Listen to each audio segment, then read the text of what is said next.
Retro gaming console अगर आपने लिया है जिसका आपको बजट की बात करें तो 1500 से 3000 के बीच में आपको ये देखने के लिए मिल जाता है। चलिए जानते हैं इसे कनेक्ट कैसे किया जाता है। बहुत ही आसान तरीके, अगर आप गलत तरीके से करोगे तो ये काम नहीं चलेगा। One of the best investment हो सकता है अगर आपको गेमिंग खेलना है, वो भी रेट्रो, जैसे वाइस सिटीज पुराने वाले। चलिए जानते हैं। देखिए सबसे पहले क्या करना है, कोई गेमिंग स्टिक मिलता है। अब यहाँ पे आप अच्छे से समझ सकते हो, मैपिंग मैंने दिया हुआ है। आपको एक फीमेल HDMI मिलता है, एक रिसीवर मिलता है एंड प्लस एक पावर मिलता है जो टाइप सी या नॉर्मल USB A भी मिल सकता है। चलिए छोड़ देते हैं। अब जिस तरीके से आपको फ्रेम में दिख रहा है आपको ऐसे ही प्लग करना है। एक हो गया ये जो रिसीवर हो गया, ये हो गया पावर वाला। याद रखिएगा, पावर और रिसीवर और एक है फीमेल HDMI। बैक साइड में आपको एक SD कार्ड देखने के लिए मिलता है जो 64 GB का है और ये बहुत इंपॉर्टेंट रोल प्ले करता है। समझ लेते हैं अगर हमने पूरे कनेक्शन के बाद भी अगर आपका लोड नहीं होता है तो आपके SD कार्ड में कोई प्रॉब्लम है, तो एक बार निकाल के चेक कर लेना कोई कार्बन है कि नहीं। अगर होगा तो इरेजर से उसे साफ करके वापस से इंसर्ट कर देना SD कार्ड को। 64 GB का आपको मिलता है। इसके साथ आपको 2 अच्छे खासे गेमिंग पैड मिल जाते हैं। तो याद रखना उसमें भी आपको बैटरी डालना होता है और नीचे के साइड में इसे ऑन ऑफ बटन देखने के लिए मिलता है।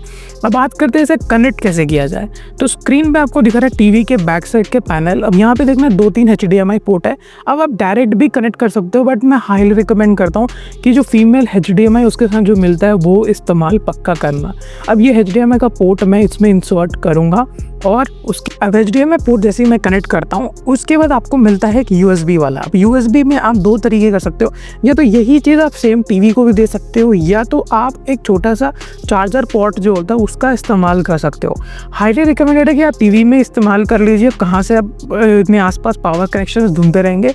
सो मैं इसका इस्तेमाल ना करके मैं टीवी में ही इस्तेमाल कर लेता हूँ, बट अगर आप चाहे तो इस तरीके का भी यूज़ कर सकते हो।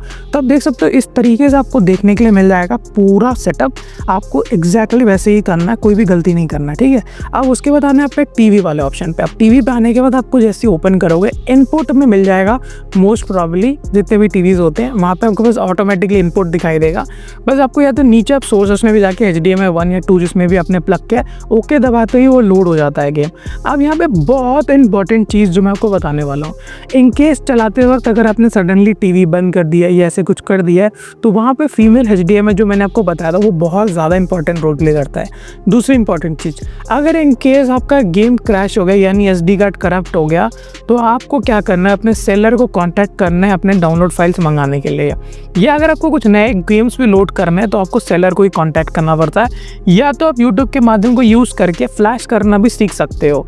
अब यहाँ पर रखते हैं इस वीडियो को एंड। अगर आपको इसके बाद भी कोई भी डाउट आता है कनेक्शन को लेके, आपको लग रहा है सेटअप नहीं हो रहा है, बहुत ही ईजी एंड सरलता तरीके से इसे यूज़ किया जा सकता है, पर फिर भी काफ़ी लोग को दिक्कत आता है तो बेझिझक आप कमेंट सेक्शन पर पूछ सकते हो।